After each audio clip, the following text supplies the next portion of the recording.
भगवते वासुदेवाय। हे मोर प्रिय भगवत प्रेमी श्रोता बंधुगण, प्राचीनंद चैनल रु आज संध्यार भागवत चर्चा को आपण मानक पुणी थे श्रद्धार सहित स्वागत जनाऊँगी। आपण मैंने एत दिन धरिकी शुणुंट आउ मोर जिते असुविधा हेल्ले भी मु 5 मिनिट शुणाऊँगी, जी शुणुंट से मत उत्साहित आनंद लगुच।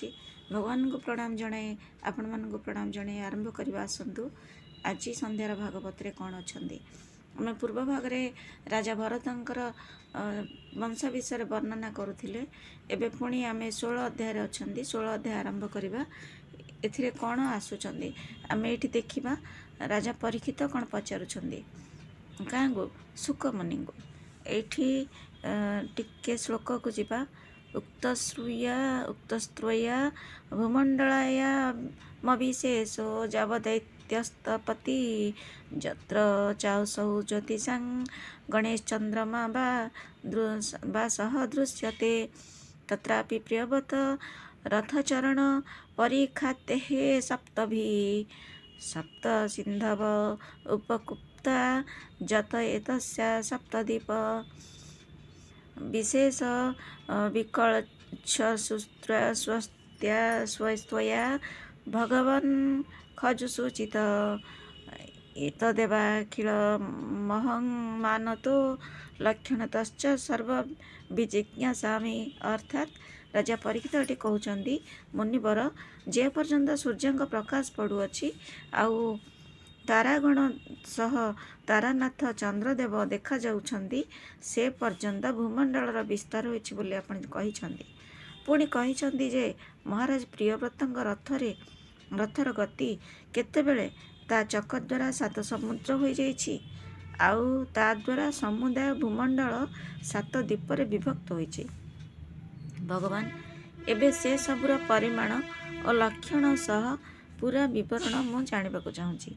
एठी शुणु राजा परीक्षित केमती क्या गो भगवान सुकमुनि को पचारुंट कि सुकमुनि को कहीं भगवान कहुच्छी ना से निजे भगवान अंश आसते से भगवान बोली संबोधन करा सबू यही भागवत सारा।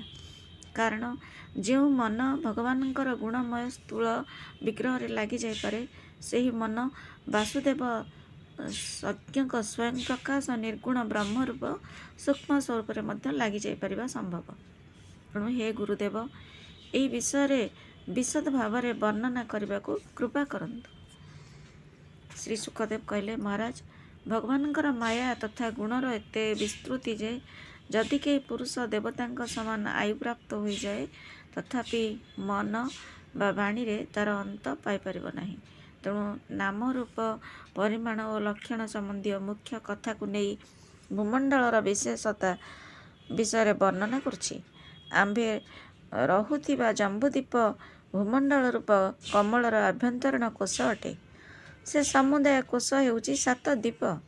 यही जम्बूद्वीपर विस्तार 1 लक्ष योजन आउ ताहा कमलपत्र सम गोलाकार। कमलपत्र माने पद्मपत्र। एथिरे 9000 योजन लेखाएं विस्तृत होइथिबा 9टी देश अछि। से 9टी वर्ष 8टी पर्वत द्वारा निजर सीमा रेखा धार्य करी प्रत्येक परस्पर ठारू पृथक रूपे परिचय देउछि। से सबुर मध्य भागरे इलावृत नाम 10म वर्ष अछि और ता मझिरे पर्वतर राजा मेरु पर्वत विद्यमान।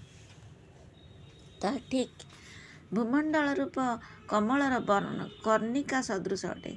से सवर्णमय पर्वतटी 1 लक्ष योजन उच्च अटे। शिखर प्रदेश रे तार विस्तार 32,000 योजन और मूल रे विस्तृति 16,000 योजन आउ पृथ्वी भीतर को 16,000 योजन पर्यंत जाइछि। अर्थात भूपृष्ठ ठारू तार उच्चता 84 योजन अटे। इलावृत वर्षर उत्तर रे क्रमशः नील श्वेत और श्रृंगवान नाम 3टी पर्वत अछि। ताहा रम्यक हिरण्मय और कुरु नामक देशर सीमा निर्धारण करुछि। से सबु पूर्वरु पश्चिम लवण समुद्र पर्यंत विस्तार लाभ करछि। से 3टी पर्वत मध्यरु प्रत्येक ओसार और उच्चतार 2000 ଯୋଜନ ଲମ୍ବ। ପ୍ରଥମଟିର ଦ୍ୱିତୀୟଟି ଓ ଦ୍ୱିତୀୟଟିର ତୃତୀୟଟି 1/10 ଅଟେ। ଶୈଳାବୃତ ଦେଶରେ ଦକ୍ଷିଣରେ ମଧ୍ୟ ନିଷଧ, ହେମକୂଟ ଓ ହିମାଳୟ ନାମରେ 3ଟି ପର୍ବତ ଅଛି। ନୀଳାଦି ପର୍ବତ ଭଳି ଏ 3ଟି ଯାକ ପୂର୍ବରୁ ପଶ୍ଚିମକୁ ବିସ୍ତାର ହୋଇଛି ଓ ଏମାନଙ୍କର ଉଚ୍ଚତା 10,000 ଯୋଜନ ଲେଖାଏଁ ଅଟେ। ଏମାନଙ୍କ ଦ୍ୱାରା କ୍ରମଶଃ ହରିବର୍ଷ, କିମ୍ପୁରୁଷ ଓ ଭାରତବର୍ଷର ସୀମା ନିର୍ଦ୍ଧାରିତ ହୋଇଅଛି। ପୁଣି ଶୈଳାବୃତର ପୂର୍ବରେ ଥିବା ଗନ୍ଧମାର୍ଦ୍ଦନଗିରି ଉତ୍ତରର ନୀଳ ପର୍ବତ ଠାରୁ ଦକ୍ଷିଣର ନିଷଧ ପର୍ବତ ଯାଏଁ ବ୍ୟାପିଛି ଓ ତାହାର ପଶ୍ଚିମରେ ଥିବା ମାଲ୍ୟବାନ ପର୍ବତ ମଧ୍ୟ ଉତ୍ତର ଦକ୍ଷିଣରେ ଥିବା ପୂର୍ବୋକ୍ତ ପର୍ବତ ଯାଏଁ ବ୍ୟାପିଛି। ଏ 2ଟି ଯାକ ପର୍ବତ ପ୍ରତ୍ୟେକ 2000 ଯୋଜନ ଓସାର ଅଟେ।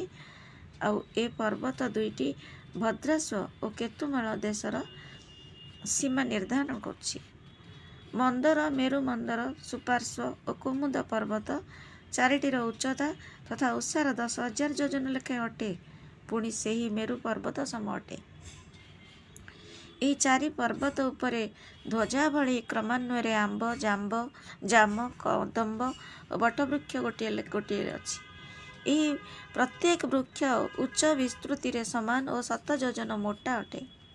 ଶୁଣିଲେ ତ ବନ୍ଧୁ, ପ୍ରଭୁ କେମିତି ବିସ୍ତାର କରୁଛନ୍ତି ପୃଥିବୀ ବର୍ଣ୍ଣନା ଭିତରେ। ଏହି ପର୍ବତ ଉପରେ କ୍ରମଶଃ କ୍ଷୀର, ମଧୁ, ଆଖୁରସ ଓ ମଧୁର ଜଳରେ ଭରା ସରୋବର ଗୋଟିଏ ଗୋଟିଏ ଅଛି। ଯୋଗସିଦ୍ଧ ଯକ୍ଷ, କିନ୍ନର ଆଦି ଉପଦେବମାନେ ଏହି ସରୋବର ଜଳ ବ୍ୟବହାର କରନ୍ତି। ସେ ପର୍ବତ ଉପରେ କ୍ରମଶଃ ନନ୍ଦନ, ଚୈତ୍ରରଥ, ବୈଭାଜକ ଓ ସର୍ବତୋଭଦ୍ର ନାମରେ ଗୋଟିଏ ଗୋଟିଏ ଦିବ୍ୟ ଉପବନ ଅଛି। ଏହି ଉପବନର ଶ୍ରେଷ୍ଠ ଦେବଗଣ ସୁର ସୁନ୍ଦରୀଙ୍କ ସହ ବିହାର କରୁଥିବା ବେଳେ ଗନ୍ଧର୍ବାଦି ଉପଦେବଗଣ ତାଙ୍କ ମହିମା ଗାନ କରୁଥାନ୍ତି। ମନ୍ଦରାଚଳାଗ୍ରରେ ଥିବା 11 ଯୋଜନ ଉଚ୍ଚତା ବିଶିଷ୍ଟ ଦେବବ୍ୟବହୃତ ଆମ୍ବ ବୃକ୍ଷରୁ ଗିରିଶିଖମ ସମ ବୃହତ୍ ଓ ଅମୃତ ସମ ସ୍ୱାଦିଷ୍ଟ ଫଳ ଝଡ଼ି ପଡ଼ୁଥାଏ। ସେଥିରୁ ସୁଗନ୍ଧିତ ମିଠା ଲାଲ ରସ ଅରୁଣୋଦା ନାମକ ନଦୀରେ ପରିଣତ ହୋଇଛି। ମନ୍ଦରାଚଳ ଶିଖରରୁ ଏହା ପ୍ରବାହିତ ହୋଇ ତାର ପାଦ ଶେଷରେ ଥିବା ଇଳାବୃତ ଦେଶରେ ପୂର୍ବ ଭାଗକୁ ଧୌତ କରେ। ଏ ବନ୍ଧୁ, ଆଜି ଆମେ ଏଇଠି ପ୍ରଭୁଙ୍କୁ ବିରାମ ଦେବା, କାହିଁକିନା ବହୁତ ସମୟ ପଢ଼ି ପାରୁନି।